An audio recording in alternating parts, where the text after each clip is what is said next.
I'm so tired of this. Another beloved character has been fed into the AI content machine, and this time is Maya the Bloody Bee. A character that's been around for over a century, that meant something to millions of kids across Europe, is now just algorithmic spam. Pull up our YouTube channel right now. Go on, it's depressing.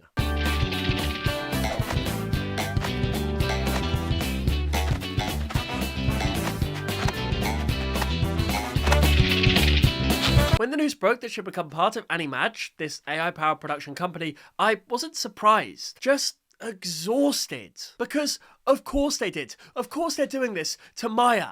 And the fans, they're heartbroken. One comment absolutely nailed why this feels so wrong. I grew up with Maya the Bee, the old animated series. The funny thing is, Maya was always a rebel and a nonconformist. She lived outside the system she was supposed to fit into, not wanting to be a working part of the beehive, but longing to explore the world and meet other insects. So, for corporations to use her story to create one of the first fully AI-generated movies feels like the ultimate betrayal of her spirit, or at least deeply ironic. And you know what? They're absolutely right to be devastated. They're right to be angry, because in a way, this is a betrayal. Huh?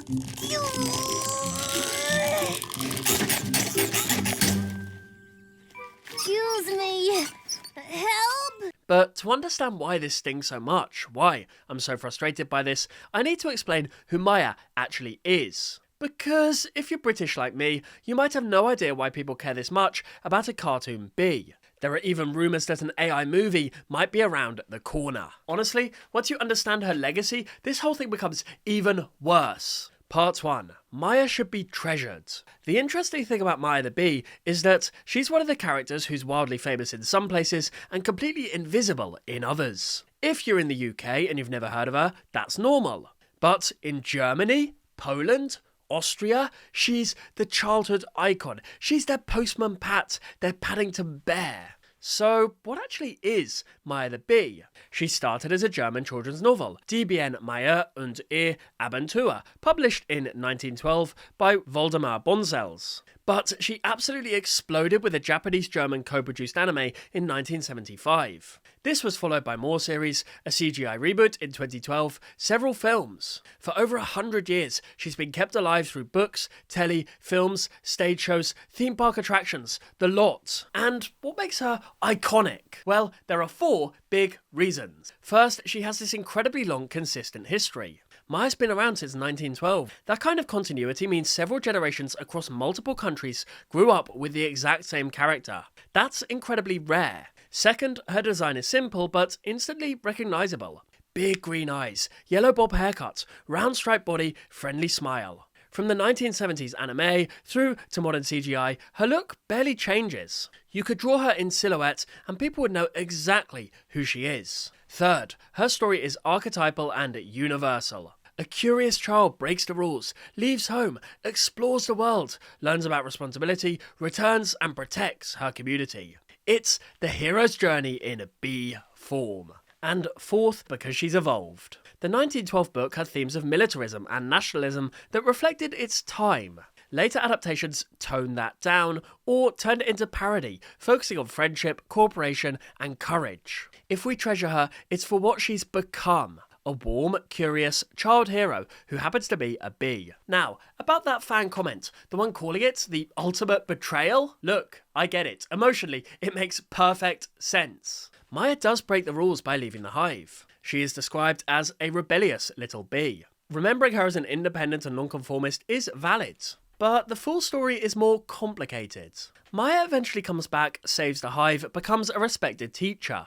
The original novel leads heavily into duty, obedience, loyalty to the hive. It's been read as glorifying a regimented, militaristic society. She questions the system, then dedicates herself to it. And the corporate irony? Yeah, it's real. Modern kids media constantly sell stories of curious misfits whilst being tightly controlled IP. But Maya's been a commercial franchise for decades. Theme parks, apps, merch under Studio 100. Animage picking her up is another step in that same direction. Part 2, the case against AI Maya. So let's talk about why an AI-heavy Maya relaunch feels so wrong, because it does. It absolutely does. It feels like erasing human authorship and craft. Maya started as Bontel's book, then became that hand-drawn anime that Europe grew up with, then the CGI series from Studio 100. Real people made all of that. Writers, animators, designers, voice actors. An AI-first pipeline looks like, we don't need those people anymore. We'll just have a machine remix what already exists. For the fans who see Maya as a labour of love, that's disrespectful to everyone who built this character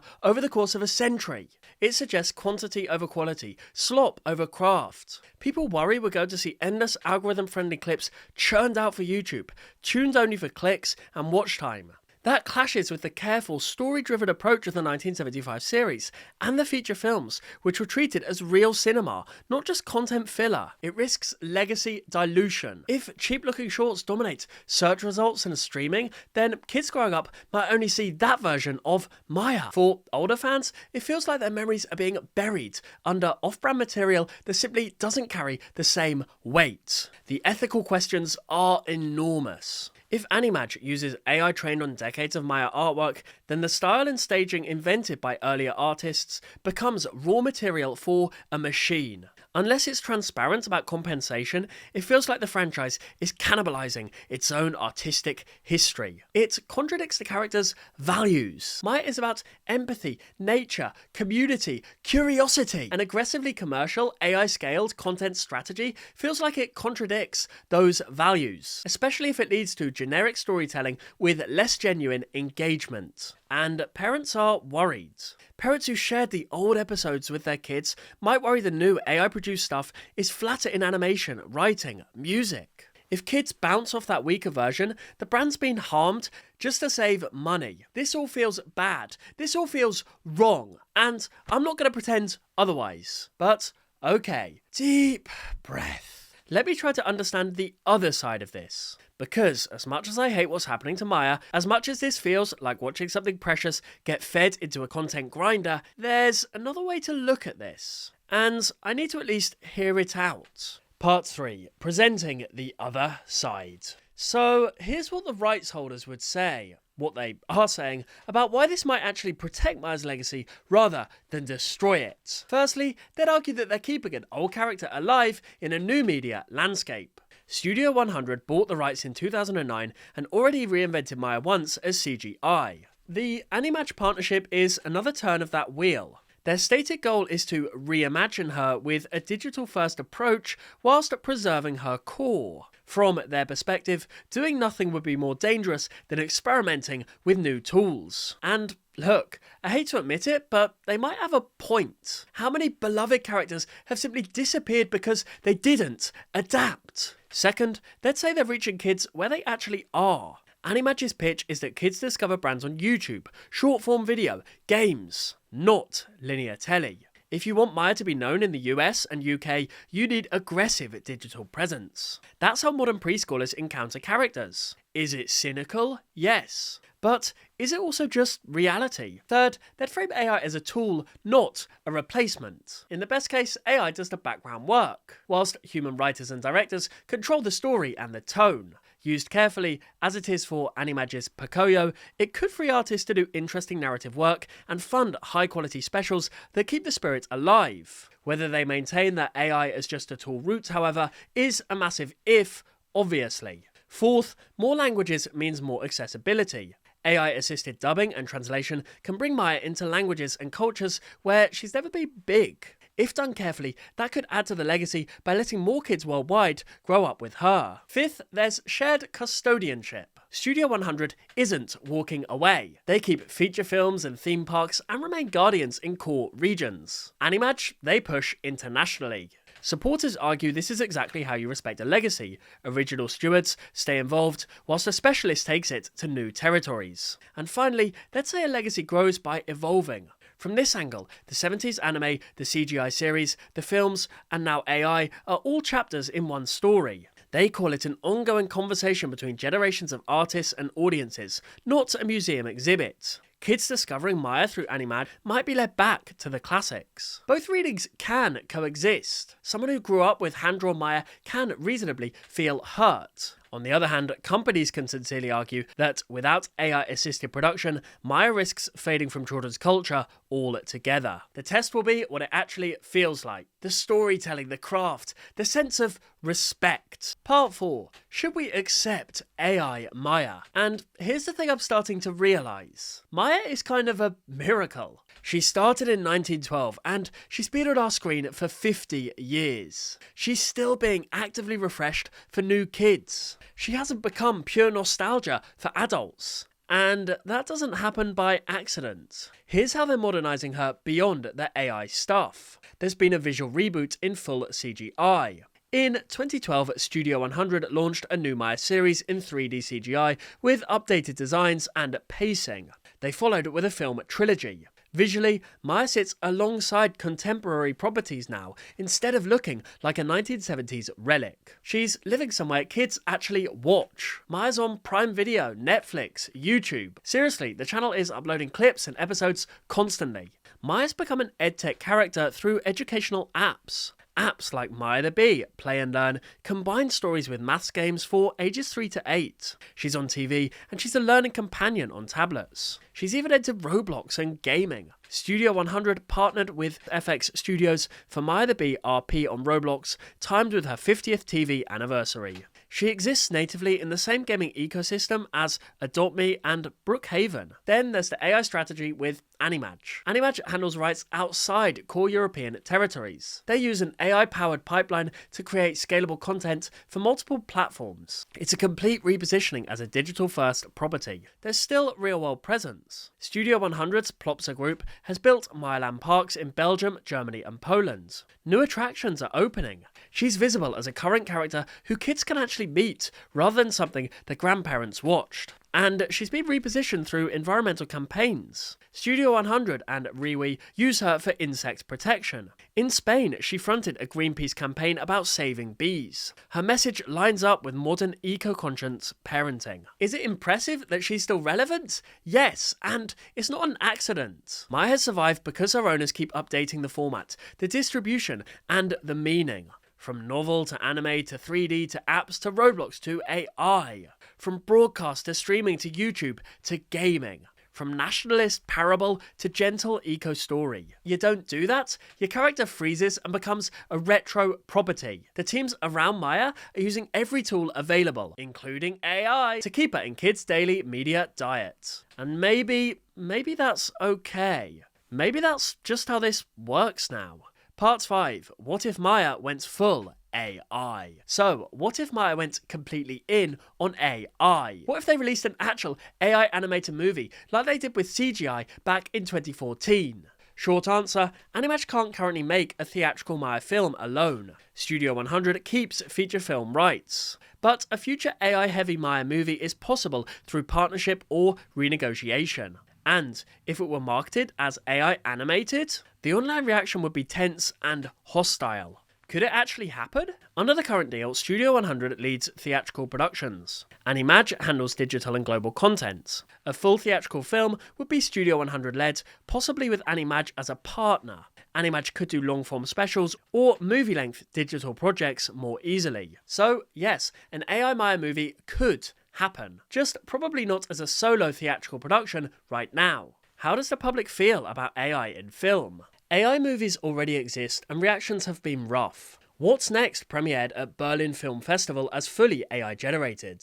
Coverage noted jarring visuals. Letterboxd reviews are hostile. People rated it poorly without watching, calling for shaming AI features. Furthermore, The Last Screenwriter had its premiere cancelled after 200 complaints about its ChatGPT written script. So, what would happen with an AI Maya movie? Let's say Animage and Studio 100 team up on a Maya feature with AI-powered production front and centre. Film Twitter, Letterboxd, critics would seize on an AI kids movie. Labour concerns would dominate. Because Maya is a beloved legacy IP, there'd be "you desecrated my childhood" rhetoric if visuals looked cheap. Preschoolers wouldn't care about the production methods, just colour and charm. But parents, they're aware of AI debates now. Some would judge on quality alone. Others would be uncomfortable with AI-generated kids' content or displaced artists. If framed as cheap AI slop, trust would be hurt. Animators and writers see AI as a threat. An openly AI-driven Maya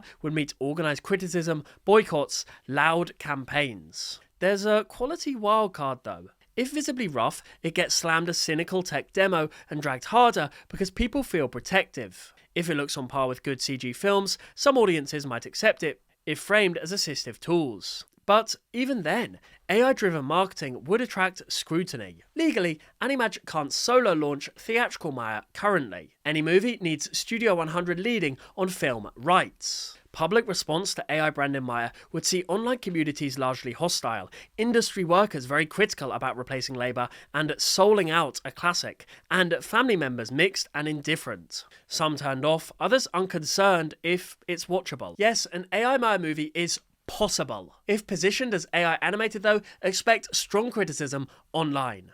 Part 6. The future of Maya the Bee. So, where does this leave us? Look, I started this video angry, frustrated.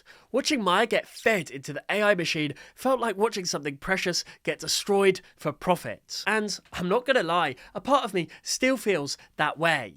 Because here's the truth. Nothing is safe from AI. Whether it's used for good or bad, the characters you love will be used by the companies that own them. If not now, eventually. AI is infecting every corner of animation, every corner of kids' media, every corner of entertainment. Maya the Bee, a character who's been around for 100 years, who represents curiosity and independence and connection to nature, is now just another asset to be optimized and scaled and fed into the algorithm. The irony isn't lost on me. A bee who once questioned the system is now fully inside the system, repackaged, algorithmically distributed, sold. And if it can happen to Maya, it can happen to anyone. But here's what I've come to understand whilst making this video. Maybe this is just what survival looks like in 2025.